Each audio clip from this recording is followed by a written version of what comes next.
मैं मां हूं, धरती मां। ध्रुव मेरे श्रेष्ठ और प्रिय पुत्रों में से एक है, जिसने मानव समाज को यह संदेश दिया है कि भक्ति के बिना कर्म अधूरा है और कर्म के बिना भक्ति अधूरी है। कर्म में भक्ति का समावेश हो जाए तो भगवान विष्णु को अपने कृपा द्वार खोलते देर नहीं लगती। अटल विश्वास, दृढ़ संकल्प, अटूट निश्चय क्या नहीं कर सकता। ध्रुव के रूप में मुझे मानव शक्ति की पहली झलक देखने को मिली।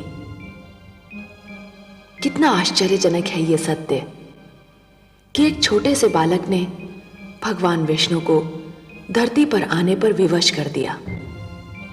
मुझे अनुमान हुआ कि मानव चाहे तो क्या नहीं कर सकता, परंतु क्या भगवान का धरती पर आ जाना ही पर्याप्त है, या उनके धरती पर आने से जो प्रकाश फैलता है उसे अपने मन में समेट लेना भी आवश्यक है।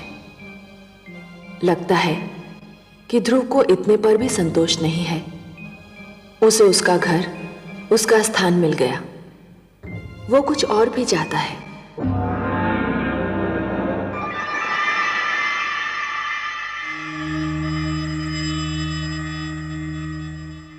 वासुदेव, वासुदेव, आप कहाँ चले गए वासुदेव?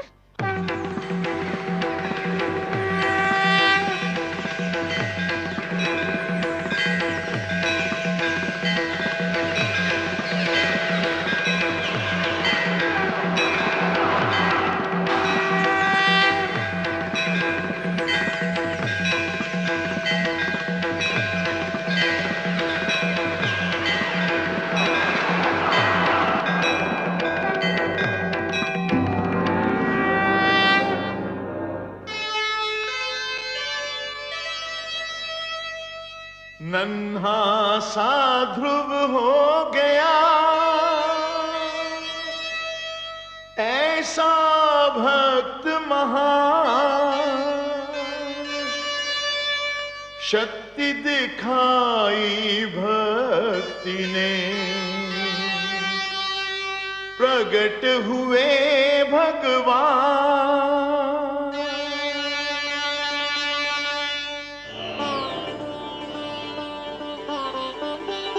वासुदेव, मैं कहीं नहीं गया वत्स ध्रुव। तुम मुझे अपने सम्मुख देखना चाहते थे ना? तो लो, देखो, मैं तुम्हारे नेत्रों के सामने उपस्थित हूं। तुम विजयी हुए पुत्र। तुमने मुझे जीत लिया। तुम्हारे जैसा तपस्वी न कभी हुआ है और न कभी होगा। तुमने सिद्ध कर दिया कि जीव ब्रह्म का ही एक अंश है और अपनी साधना से ब्रह्म को भी धरती पर ला सकता है। तुमने यह सिद्ध कर दिया वत्स कि सृष्टि की सबसे बड़ी शक्ति है भक्ति। वत्स ध्रुव, अब श्वास लेना आरंभ कर दो पुत्र। अब मैं कहीं नहीं जाऊंगा।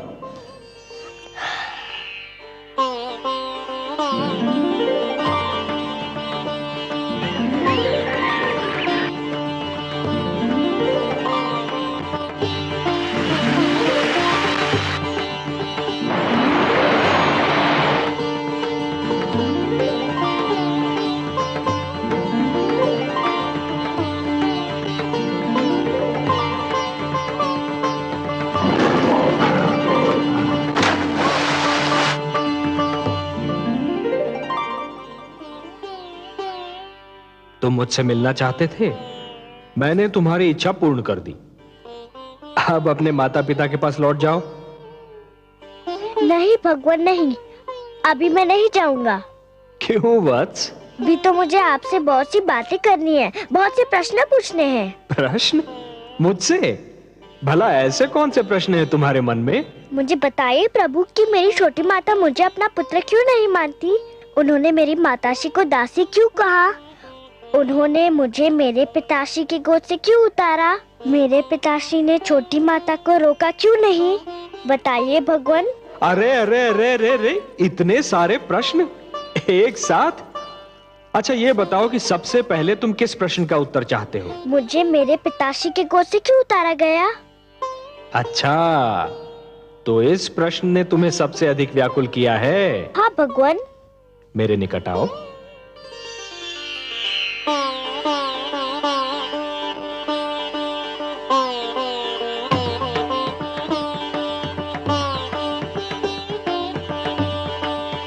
और निकट आओ वत्स।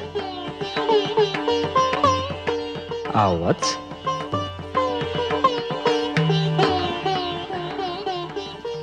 मेरी गोद में बैठ जाओ।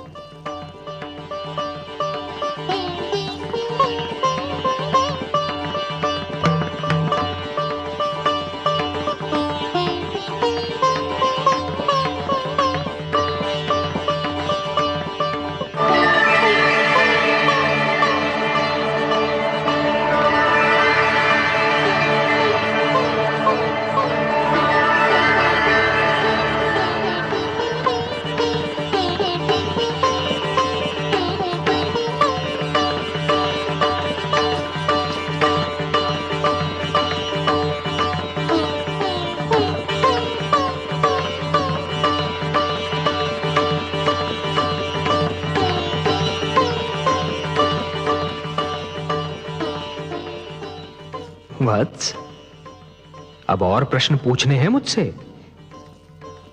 कुछ नहीं पूछना प्रभु, अब कुछ नहीं पूछना। अब तो मुझे हर प्रश्न का उत्तर मिल गया है। मेरे चारों ओर ज्ञान का प्रकाश फैला हुआ है। मैं वहाँ हूँ जहाँ केवल मैं हूँ और आप है।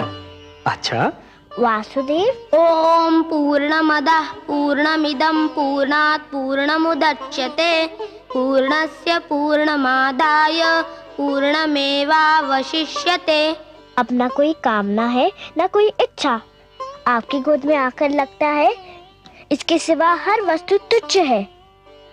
अब मुझे कुछ भी नहीं चाहिए। मुझे मेरा ठिकाना मिल गया, मेरा घर मिल गया।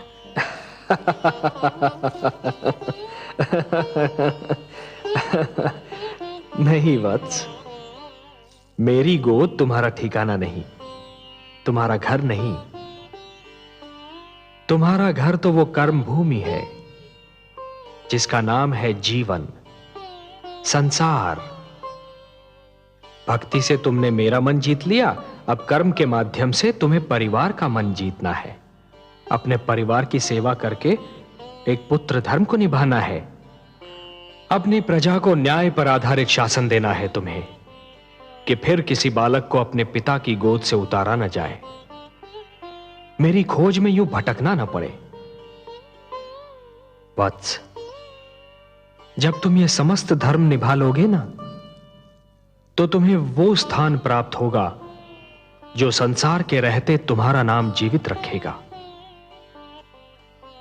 मैं तुम्हें वरदान देता हूं वत्स, कि मानव धर्म का निष्ठापूर्वक पालन करने के उपरांत तुम्हें नक्षत्र लोक में वो स्थान प्राप्त होगा जो तुम्हारे ही नाम से जाना जाएगा। इस धरती के वासी उसे ध्रुव लोक कहकर पुकारेंगे, जहां तुम सदा जगमगाते रहोगे। यही तुम्हारे कर्म का फल होगा वत्स। वासुदेव, मुझे बताइए कि कर्म क्या है? कर्म पूजा है वत्स, कर्म यज्ञ है, कर्म जीवन है, जीवन का आदर्श है। और जीवन क्या है देव? जीवन एक सौभाग्य है पुत्र, एक वरदान है, मेरा दिया हुआ प्रसाद है, एक अवसर है, संसार की सेवा करने का अवसर, परिवार की सेवा करने का अवसर।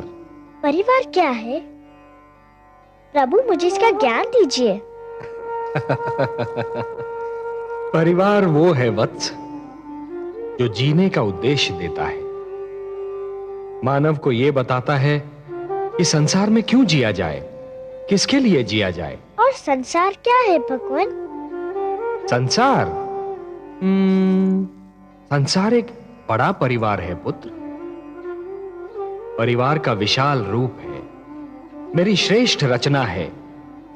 वसुधैव कुटुंबकम, ये सारी वसुधा, ये सारी धरती एक ही कुटुंब है, एक ही परिवार है वत्स, और यही मेरा मंत्र भी है।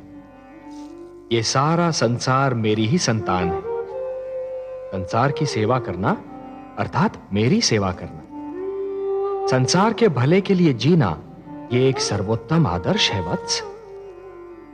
ध्रुव, परंतु संसार के भले के लिए मर जाना, ये वो महान कार्य है जो प्राणी को मरकर भी अमर बना देता है। वत्स, जीवन की कर्म भूमि तुम्हें पुकार रही है वत्स। तुम्हारा परिवार तुम्हारी राह देख रहा है। जब तुम अपने परिवार का कल्याण करोगे, तभी समाज का कल्याण होगा, और जब समाज का कल्याण होगा, तभी सारे संसार का कल्याण होगा वत्स। यही विधि का विधान है। जाओ वत्स, अपने कर्म की ओर बढ़ो, जीवन में उतरो, संसार में प्रवेश करो। यशस्वी भव, यशस्वी भव। प्रणाम वासुदेव, आपने मुझे धर्म, कर्म, जीवन, मृत्यु सबके अर्थ बता दिए। आपको कोटि कोटि प्रणाम। आयुष्मान भव पुत्र, आयुष्मान भव।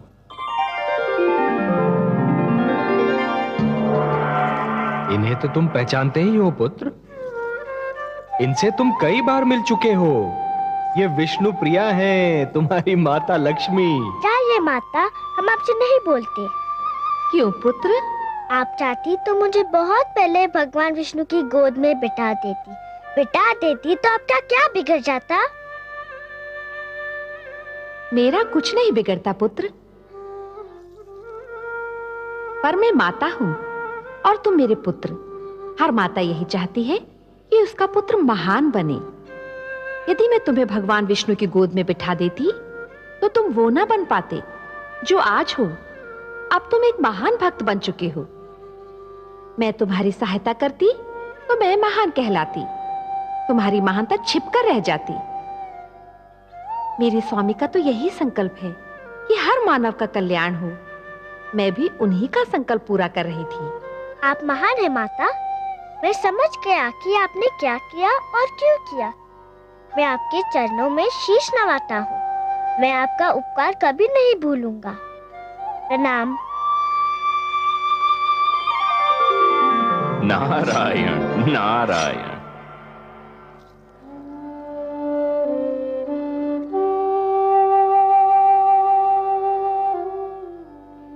गुरुदेव देखिए देखिए क्या चमत्कार हो गया। यह भगवान विष्णु है और लक्ष्मी माता। ये सब मुझसे मिलने आए हैं। ये सब आप ही के कारण हुआ, आप ही की कृपा से हुआ। आप महान है गुरुदेव। नहीं पुत्र, तुम महान हो। तुमने अपनी भक्ति से ब्रह्मा का लेख बदल दिया। नहीं गुरुदेव, आपसा मार्गदर्शक मुझे न मिलता तो ये सब कैसे होता? ध्रुव ठीक कह रहा है देवर्षि। गुरु तो भगवान से भी बड़ा होता है। गुरुर ब्रह्मा गुरुर विष्णु गुरुर्देवो महेश्वरः गुरु साक्षात परब्रह्म तस्मै श्री गुरवे नमः। यशस्वी भव पुत्र। प्रभु, यदि आपकी और माता की अनुमति हो तो मैं वत्स ध्रुव को महाराज उत्तानपाद की राजधानी पहुंचा दूं। नहीं देवर्षि, आप अकेले नहीं जाएंगे। ध्रुव को विदा करने हम सब साथ मिलकर जाएंगे।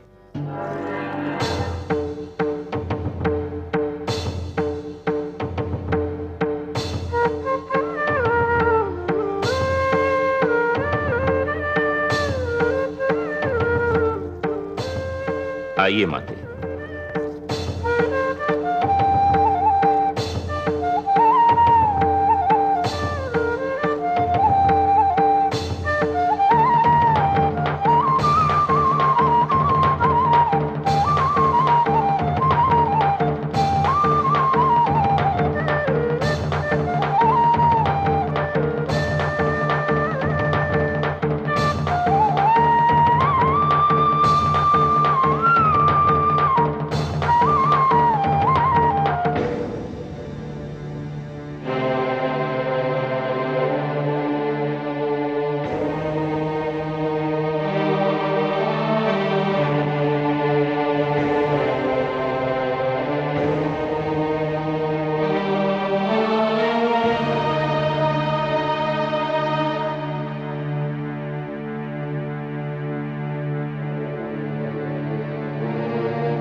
क्या बात है स्वामी, आप यहाँ एकांत में क्या कर रहे हैं?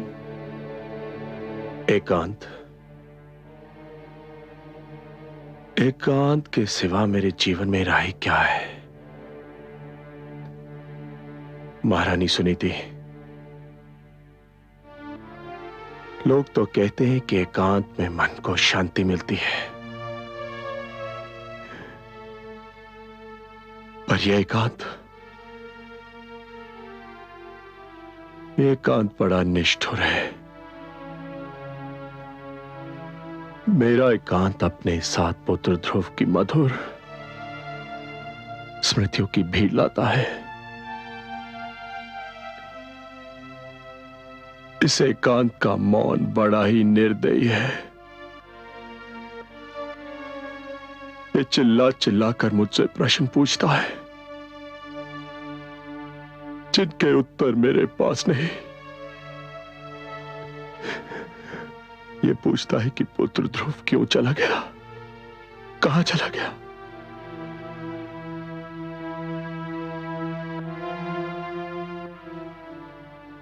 इस एकांत का हर जाता हुआ पल मुझ पर दोष लगाकर जाता है कि मैंने अपने ही हाथों से अपने संसार में आग लगाई थी, और हर आता हुआ पल यह संदेश लेकर आता है कि ये एकांत ही मेरा दंड है।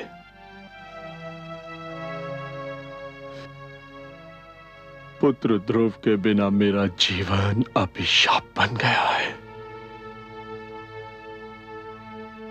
और यह अभिशाप मुझे जीवन भर भोगना है, जीवन भर भोगना है।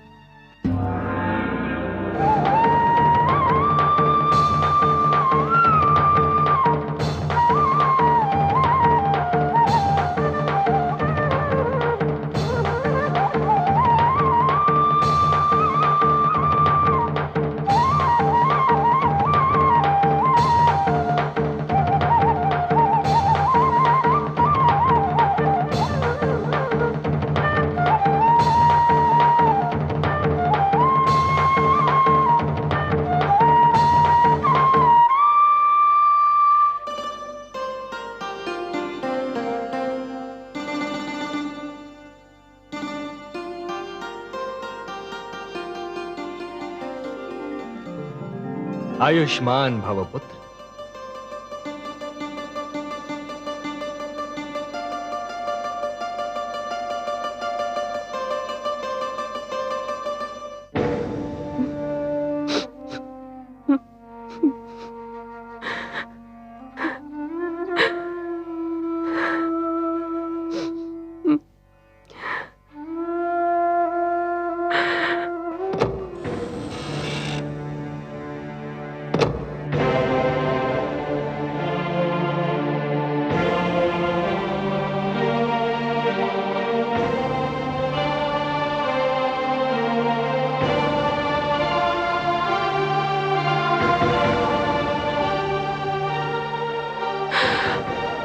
प्रणाम माते। ध्रुव तुम? हाँ, मैं आपको धन्यवाद देने आया हूँ। धन्यवाद? मुझे? मैंने ऐसा कौन सा शुभ कार्य किया है कि तुम मुझे धन्यवाद देने आए हो? आपने जो मुझ पर उपकार किया। उपकार नहीं किया पुत्र, मैंने तुम पर अत्याचार किया है, अत्याचार किया है मैंने तुम पर। नहीं माते, आपने तो मुझ पर इतना बड़ा उपकार किया है कि मैं 100 जन्म आपकी सेवा करूं तब भी उसे चुका ना पाऊंगा। मत कहो मुझे माते, मत कहो, मैं इस पवित्र शब्द के योग्य नहीं हूँ। माता वो होती है जो अपने आंचल से संतान को सुख की छांव देती है, जिसका मन प्यार का भंडार होता है। मैंने तो तुमसे केवल घृणा की है, तुम्हें केवल दुख दिया है। मैं घृणा की पात्र हूँ, घृणा की पात्र हूँ। महारानी सुनीति से मुझे ईर्ष्या थी, उसका बदला मैंने तुमसे लिया पुत्र। मैंने ही तुम्हें महाराज की गोद से उतारा, मैंने ही तुम्हें वन में भटकने पर विवश कर दिया। मैंने ही एक नन्हे से बालक को यातना झेलने पर विवश कर दिया। मैं माता नहीं, कुमाता हूँ। कुमाता हूँ। पुत्र कुपुत्र हो सकता है, पर माता कुमाता हो ही नहीं सकती। वो तो देवी के समान होती है, पवित्र और पूजा के योग्य। आप भी मेरे लिए पूजा के योग्य है। भूल गए आप ही ने तो मुझे भगवान विष्णु का नाम बताया था। आप ही ने तो कहा था कि मैं भगवान विष्णु को पाने के लिए तपस्या करूं। सच पूछे तो आप ही के कारण मुझे भगवान विष्णु के दर्शन हुए। हे भगवान, जिस बालक के प्रति मैंने इतने अन्याय किए, वही आज मुझे अपनी महानता का कारण समझ रहा है। तुम महान हो पुत्र, तुम महान हो। क्या कर रही है माते? मुझे अपने चरण छू लेने दो पुत्र। कदाचित मेरे पापों का बोझ कुछ कम हो जाए। जिस दिन माता को पुत्र के चरण छूने पड़े, उसी दिन का नाम महाप्रलय होगा। मुझे अपने गले लगा लीजिए माते, मैं धन्य हो जाऊंगा। पुत्र, मेरा पुत्र ध्रुव।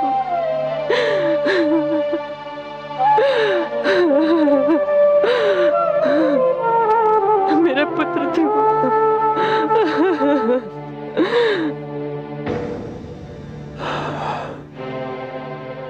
ये सब भाग्य का खेल है स्वामी। नहीं, ये कहकर मैं स्वयं को धोखा नहीं दे सकता।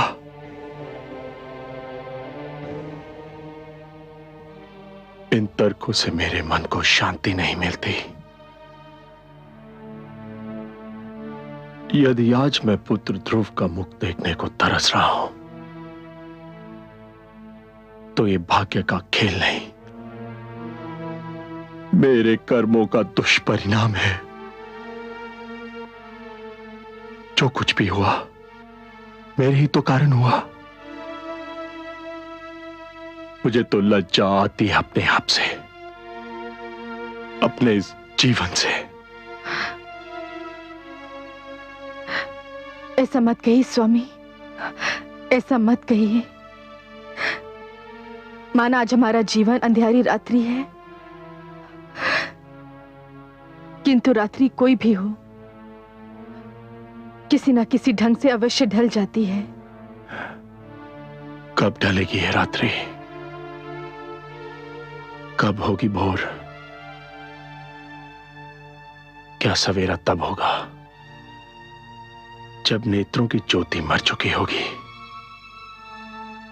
जब प्राणों के दीपक बुझ चुके होंगे। ऐसा नहीं होगा महाराज, दुख के दिन बीत चुके हैं। तुम क्यों आई हो? तुम्हें देखते ही मुझे सब अशुभ घटनाएं याद आ जाती हैं। ये सत्य है महाराज, मैंने आज तक जो भी किया अशुभ ही किया।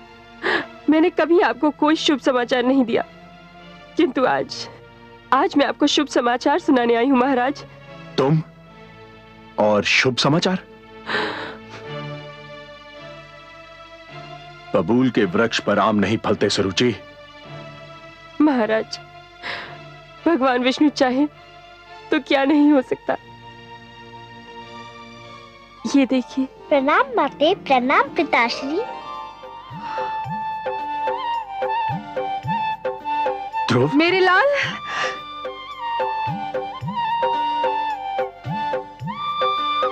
ध्रुव, ध्रुव, ध्रुव, कहाँ चला गया था तू?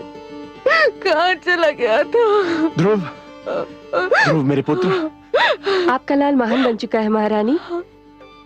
इसे भगवान विष्णु स्वयं दर्शन दे चुके हैं। मेरे छोटे से भगवान, मुझे क्षमा कर दो।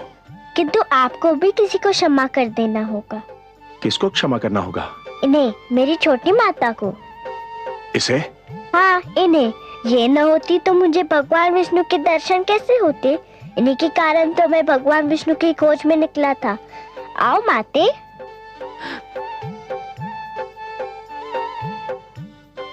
मुझे क्षमा कर दीजिए महाराज।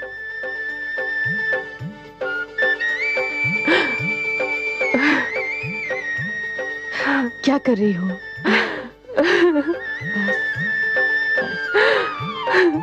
ध्रुव भैया। त्याग तपस्या भक्ति से जीत लिया भगवान। धन्य हुआ संसार सब पाकर भक्त महान। ऐसा था निश्चय अटल, ऐसा था विश्वास। ध्रुव ऐसा तारा बना, चमक उठा आकाश, चमक उठा आकाश।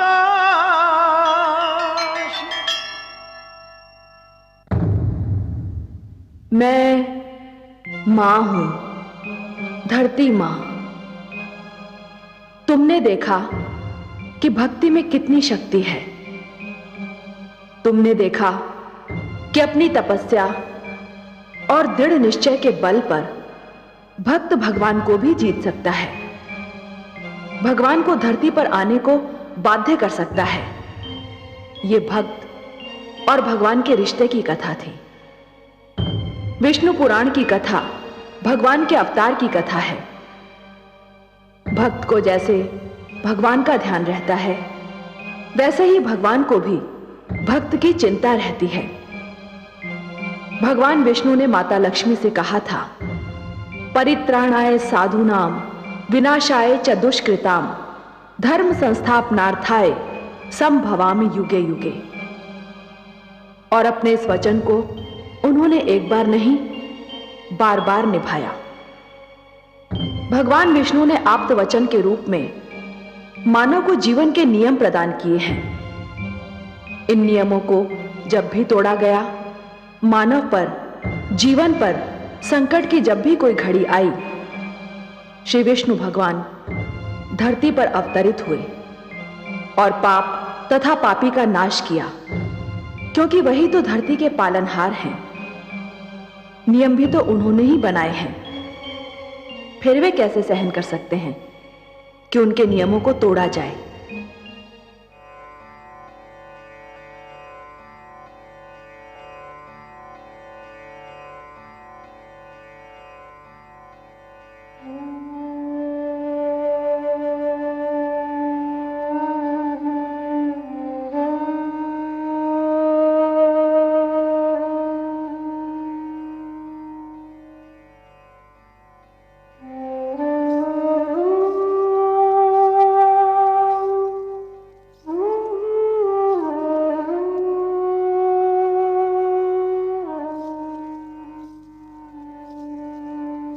महादेवी, मैं तो समझ रहा था कि आपकी सारी चिंताओं का अब अंत हो चुका होगा। आपके पुत्र ध्रुव ने जो भी कामनाएं की थी वो सारी पूर्ण हो गई हैं, और जो वचन मैंने उसे दिए थे वो भी पूर्ण हो गए हैं। पर आप तो अब भी चिंता की मूर्ति बनी हुई हैं। क्या सोच रही हैं? हे कमल नयन, आपके सुंदर मुख से जो पावन बोल निकलते हैं वो तो मेरे हृदय पर अंकित हो जाते हैं। आपने एक बार कहा था कि धरती पर आपके अगणित भक्त हैं। ध्रुव का कल्याण तो हो गया, पर उससे केवल एक का कल्याण हुआ है, और भक्तों का कल्याण कैसे होगा? जो ज्ञान, जो प्रकाश ध्रुव को मिला, उस पर तो समस्त मानव जाति का अधिकार है। ये ज्ञान, ये प्रकाश उनको कैसे मिलेगा? ये जीवन के नियम उन्हें कौन बताएगा? वाह देवी वाह, आप केवल हमारी वामांगी नहीं हैं, आप तो हमारे विचारों की संगिनी भी हैं। आपने अभी जो कहा वास्तव में चिंता का विषय है, और हम आपके आभारी हैं कि आपने इस चिंता को व्यक्त कर दिया। मानव कल्याण ही तो हमारा परम उद्देश्य है। हमें ज्ञान का प्रकाश मानव तक पहुंचाने के लिए कुछ दीप प्रज्वलित करने होंगे।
हे लक्ष्मी नारायण,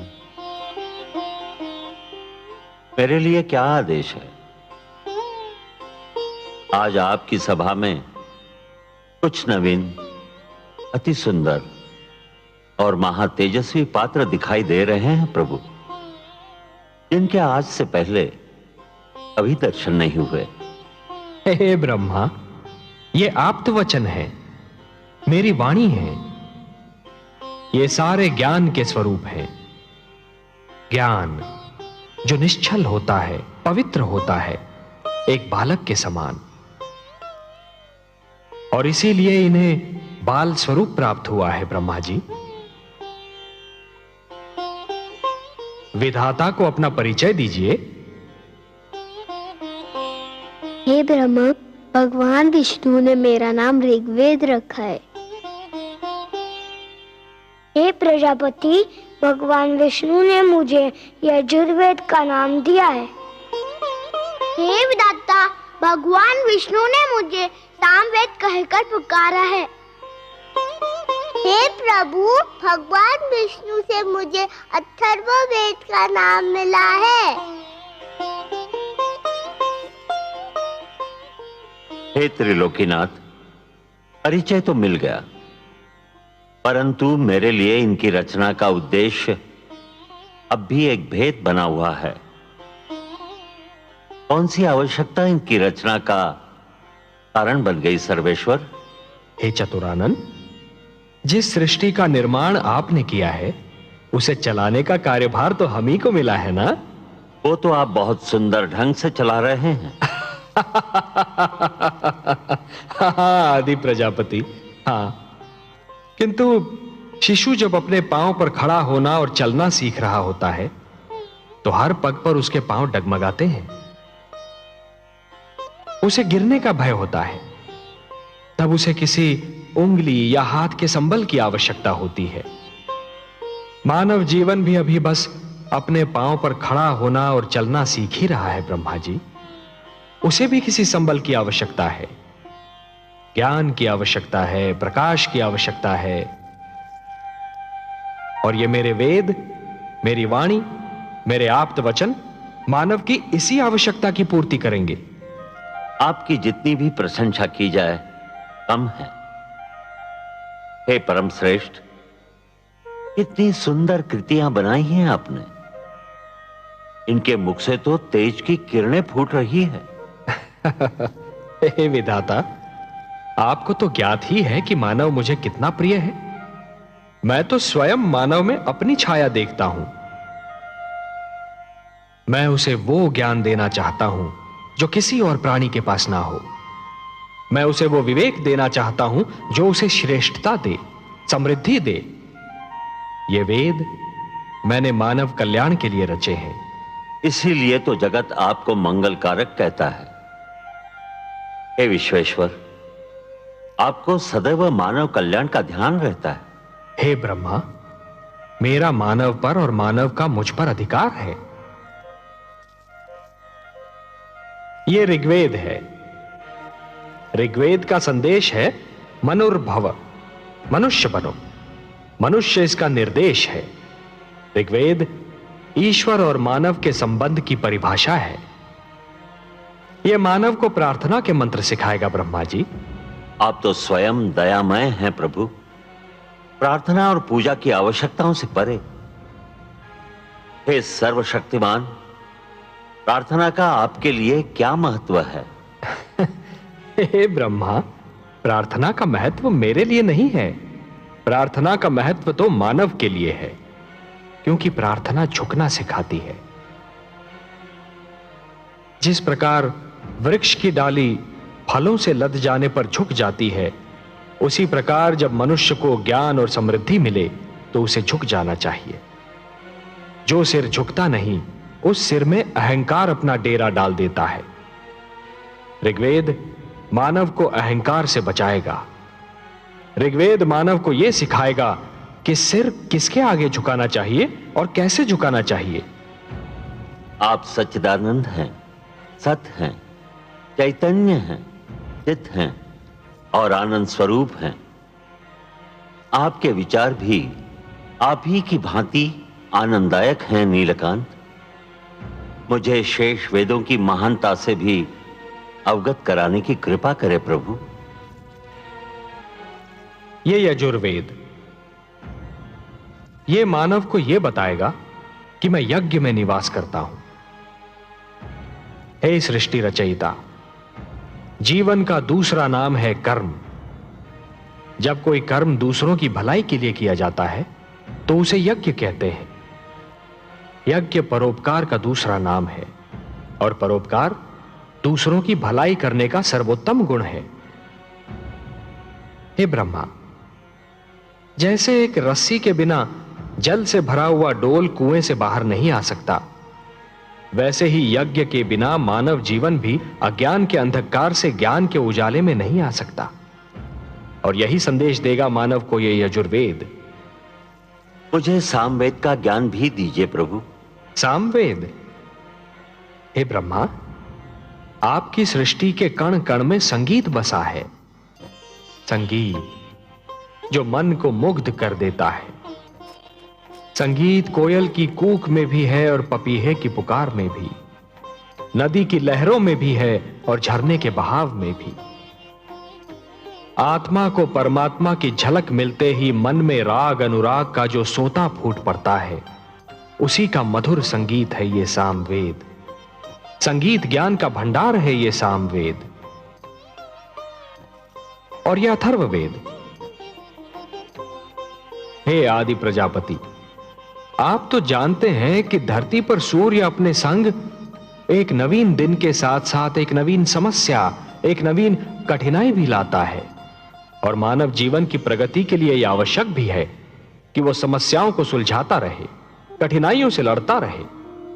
यह अथर्ववेद मानव को धरती पर पैर जमाने का पाठ पढ़ाएगा, उसके मन और शरीर को आपत्तियों विपदाओं से बचना सिखाएगा और समस्याओं को सुलझाने का मार्ग दिखाएगा। हे सर्वेश्वर, ये वेद पाकर तो मानव धन्य हो जाएगा, वो श्रेष्ठ हो जाएगा। आप धन्य हैं प्रभु, धन्य हैं। अपने आप्त वचन के रूप में संसार को यह अनुपम भेंट दे रहे हैं। हे ब्रह्मा, यदि मानव ने इन वेदों की रक्षा की तो ये वेद भी मानव की रक्षा करेंगे। धर्मो रक्षति रक्षिता। मैं चाहता हूं कि मेरी वाणी को सुरक्षित रूप से आप मानव जाति तक पहुंचा दें। यह कार्य तो आप ही कर सकते हैं ब्रह्मा जी। मैं आपके आदेश का सहर्ष पालन करूंगा सर्वेश्वर। हे ज्ञानकोश, आओ मेरे साथ।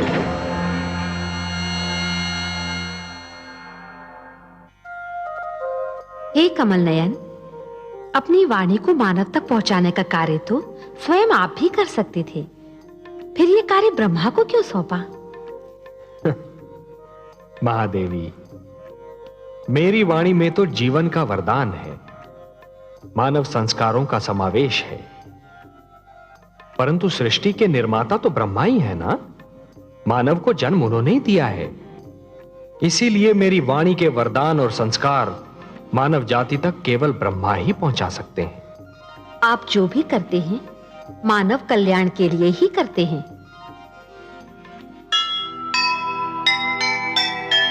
जग है रचना विष्णु की, वे ही हैं करता।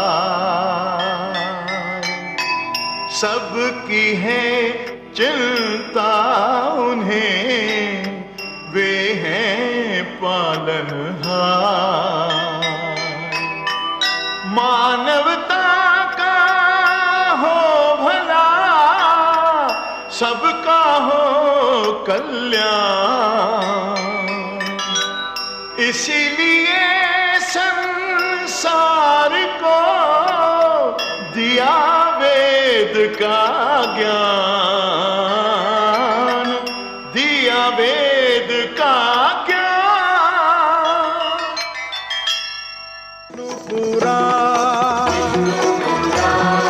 विष्णु पुराण,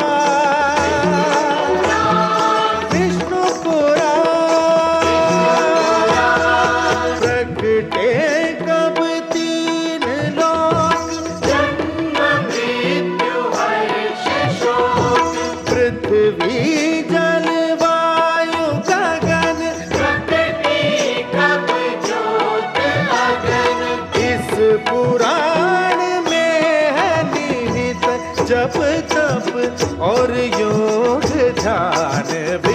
पुराना